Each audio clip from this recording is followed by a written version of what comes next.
ہر والے بھی نہیں اٹھا رہے جس قسم کی گفتگو ہم نے اب تک سنی ہے. تو یہ منظرنامہ ایک بہت میرے لیے نیا ہے. ایک ایسا ایشو جس کو سننے کے لیے خود چیف جسٹس صاحب کے وزڈم میں 9 جج چاہیے تھے، وہ ٹوٹ کے 7 سے 5 5 سے 4 اور 4 سے 3 رہ جاتا ہے. میرے خیال سے اسی پر شرم آنی چاہیے بہت زیادہ.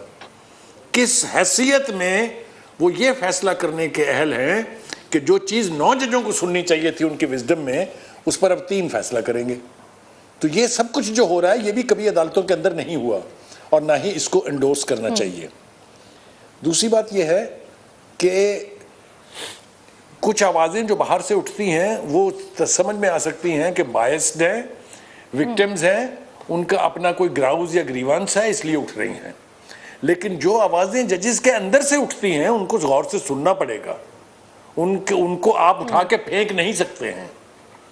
اس وقت جو صورتحال بنی ہوئی ہے، اگر اور کسی کو حق نہیں ہے عدالت کے اوپر کوئی بات کرنے کا تو پھر کسی کو بھی نہیں ہے. پھر کسی کو یہ بھی حق نہیں ہے کہ وہ یہ ایشورنس دے کہ آپ کے ساتھ پوری قوم کھڑی ہوئی ہے پیچھے، ہلاشری کریں اور کھا جائیں ان کو پھاڑ کے. یہ بھی کوئی طریقہ کار نہیں ہے، یہ بھی کہیں نہیں ہوتا ہے.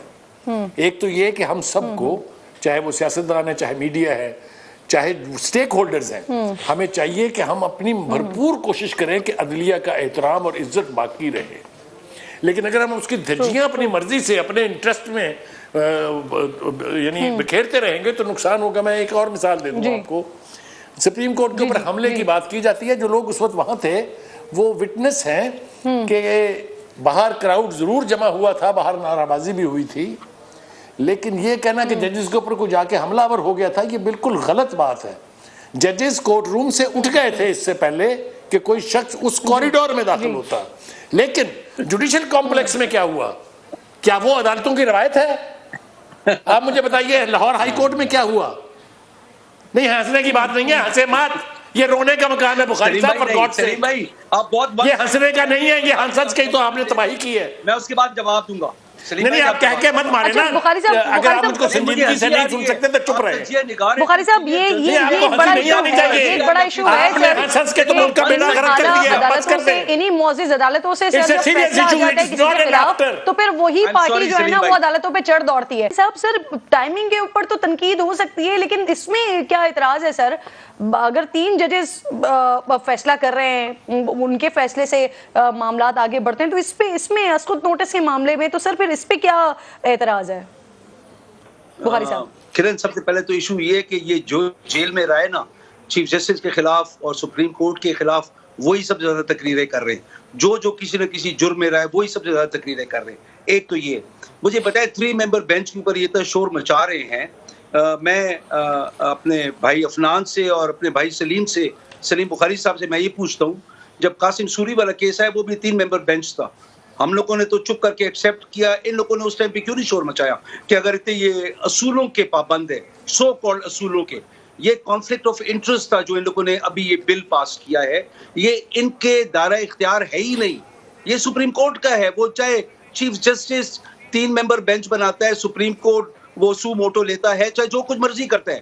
At the end of the day میرا کہنے کا مقصد یہ ہے، سلیم بھائی کو جس طریقے سے ڈیفینڈ کیا سلیم بھائی نے نون کے ایکشنز چیف جسٹس سجاد کے خلاف، افسوسناک ہے. جو جیسے سلیم بھائی نے ساتھ ریفرنس دیا اسلام آباد ہائی کورٹ کا، وہ افسوسناک ہے کہ وہ ججز کے چیمبر میں کوئی نہیں گیا تھا. وہ لوگ آئے تھے کیونکہ خان صاحب کے لیے. اور میں آپ کو اس بات کی قسم اٹھا کے کہتا ہوں کہ سادہ کپڑوں میں نہیں سر مجھے یاد ہے جب یہ قاسم سوری صاحب کی رولنگ کے حوالے سے جب رات کے وقت سپریم کورٹ کھلا تھا، جب عدالتیں کھلی تھی، تو اس وقت آپ لوگ بھی بانگے دہل بڑی تنقید کر رہے تھے سر. اس وقت بھی بڑی کھل کر توہین ہو رہی تھی، باتیں ہو رہی تھی سر. کرن، ہم نے ایکسیپٹ کیا، ہم گھر چلے. اس ٹائم پہ ان لوگوں نے تو نہیں بولا کہ فل کہتے آپشن نہیں تھا نا آپ کے پاس. ابھی مجھے بتائیں آپشن تھا یا نہیں تھا؟ ہم اعتراض کو کیری آن کر سکتے تھے نا، جیسے یہ لوگ ابھی درختوں کے اوپر چھلانگے لگا رہے ہیں. سلیم بھائی نے جو بات کی، جو افسوسناک بات ہے، یہ ایک اینالسٹ ہے اور ایک اتنے سینئر جرنلسٹ ہیں کہ جن کا احترام. آپ کا اعتراض ختم ہو گیا؟ سپریم کورٹ کا فیصلہ درست تھا بخاری صاحب؟ رولنگ غلط دی تھی سوری صاحب نے؟ جی پہلی بات تو یہ ہے کہ میں کہہ رہی ہوں آپ کا اعتراض ختم ہو گیا. سپریم کورٹ نے درست فیصلہ دیا تھا، رولنگ غلط تھی قاسم سوری صاحب کی. کرن میری بات اگر پوری سن لے پلیز. پلیز دیکھیں وہاں پہ ہمیں سادے کپڑوں میں جیسے بھی چینل 24 کا بندہ پولیس کی وردی میں خان صاحب کے گھر میں گھسا ہوا تھا, ہمارے پاس تو پوری ڈیٹیل اس کی آ گئی ہے, آئیڈینٹیفیکیشن بھی ہو گئی ہے, اور بہت سارے لوگ ایسے کہ جو بلو برڈ پولیس کی وردی میں آئے ہوئے تھے. سلیم بخاری صاحب نے کبھی اعتراض اٹھایا اس بات پہ؟ ہم لوگوں نے جو ہمارے لوگ خان صاحب کے پاس اندر گئے تھے جوڈیشل کمپلیکس کے اندر, کیونکہ ہمیں رپورٹ سی کہ سادے کپڑوں میں لوگ کھڑے ہوئے ہیں, خان صاحب کو مارنے کے لیے تیار ہیں یا اٹھانے کے لیے تیار ہیں بیفور دا ہیئرنگ, تو ہم لوگ کیوں نہ ڈیفینڈ اپنے لیڈر کو کریں؟ جب قانون فیصلہ کرے گا, خان صاحب قانون سے اوپر نہیں ہے, یہ بات سن لیں, لیکن کسی کی سائڈ سے لینا بخاری صاحب صحیح. جی بخاری صاحب یہی ایک پوائنٹ ہے نا کہ اگر کسی کے معاملے میں, کسی بھی معاملے میں اگر آپ لوگوں کے پاس ثبوت موجود ہے تو عدالتیں موجود ہیں سر, وہاں لے کے جائیں اس معاملے کو. سلیم بخاری صاحب, سر چیف جسٹس صاحب کہہ رہے ہیں وہ اپنے دیگر ججز کے ساتھ کنسلٹ کریں گے اور پھر اس کے بعد وہ آگاہ کریں گے, معاملات کو آگے بتائیں گے, تو آپ کو لگتا ہے کہ پیر تک کوئی اچھی خبر, کوئی اچھی نوید مل سکتی ہے؟ دیکھیے پہلی بات تو یہ ہے کہ مجھے یاور بخاری صاحب سے یہ درخواست کرنی ہے کہ میں ان کو بہت, میرے لیے ان کے لیے دل میں میرے بہت ادب ہے, میں ان کو بہت سین وائسز میں سے ایک آواز سمجھتا ہوں. مجھے سب سے زیادہ جو اریٹیٹ میں ہوا وہ یہ کہ میں بات کر رہا ہوں اور وہ کہہ لگا رہے ہیں. یہ ایک سٹائل ہے پی ٹی آئی کا, یہ ان کو نہیں اپنانا چاہیے. یاور بخاری صاحب بہت رسپیکٹیبل خاندان سے اور بہت رسپیکٹیبل آدمی ہیں. یہ جو کوئی بات کر رہا ہو تو اس کے اوپر کہہ لگانے والا یہ اریٹیٹ کرتا ہے دوسرے آدمی کو. ایک بات تو یہ ہے. دوسری بات یہ کہ 2-3 باتیں عرض میں کرتا ہوں سر. ایک تو میں نے جو حوالہ دیا تھا وہ کوئی اگر تاریخ کی کتابوں میں اٹھا کے دیکھے گا تو اس کا جواز مل جائے گا. دیکھیے گزارش یہ ہے کہ بات جو ہے وہ بگڑی ہے بہت دیر پہلے سے. قاضی فائز عیسیٰ کے ریفرنس سے شروع کر لیتے ہیں ہم بات. کیا عمران خان صاحب نے یہ نہیں کہا کہ وہ میری غلطی تھی اور مجھے غلط مشورہ دیا گیا تھا؟ کیا اس جج کی ذلیل کرنے میں, اس کی تضحیق کرنے میں کوئی کسر اٹھا رکھی گئی تھی؟ آپ کو یاد ہے پی ٹی آئی کے لوگوں کے بیانات؟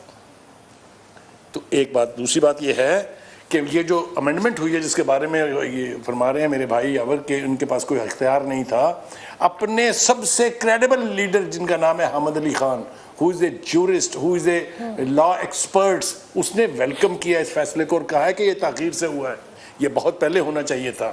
اسی طریقے سے بارز نے بھی یہ مطالبہ کیا تھا کہ از خود نوٹس کا جو ہے معاملہ اس کو نبٹنا چاہیے کسی طرح سے. اس کی تباہ کاریوں کی اگر میں لسٹ بیان کرنے بیٹھوں تو ریکوڈک سے بات شروع ہوگی. جو $6 بلین جرمانہ ہوا وہ بھی ایک کسی طرح کا سو موٹو تھا. پھر نیسلا ٹاور کے ساتھ کیا ہوا, پی کے ایل آئی کا ذکر انہوں نے فرما دیا کہ اپنے بھائی کو اس کا اختیار دلانے کے لیے ایک ایسے ادارے کی تباہی مچا دی گئی. جی ٹائمنگ بھی درست ہے امینڈمنٹ کی سر. بخاری صاحب پہلے کہہ رہی تھی کہ آپ کی ساری باتیں درست ہیں, لیکن کیا ٹائمنگ بھی درست ہے؟ جی دیکھیے ٹائمنگ جو ہے اس کے اوپر سوال اٹھ سکتے ہیں, اس کے اوپر سوال اٹھایا جا سکتا ہے, لیکن جس طریقے سے بلڈوزنگ ہو رہی ہے ہر طرف سے, آپ کسی ایک کو ایکیوز نہیں کر سکتے. جس طریقے سے جوڈیشل ایکٹیویزم اپنے عروج پر ہے عدالتوں میں, یہ نہیں ہونا چاہیے. یہ ضمانت کے ٹھیکیدار نہیں بننے چاہیے. یہ ساری وہ باتیں ہیں جو آنے والے وقت میں ریکال کی جائیں گی. میں بتا رہا ہوں آپ سے, یہ ساری چیزوں کو بیٹھ کے دیکھنے کا ایک ہی طریقہ ہے کہ اسٹیک ہولڈرز. بہت شکریہ.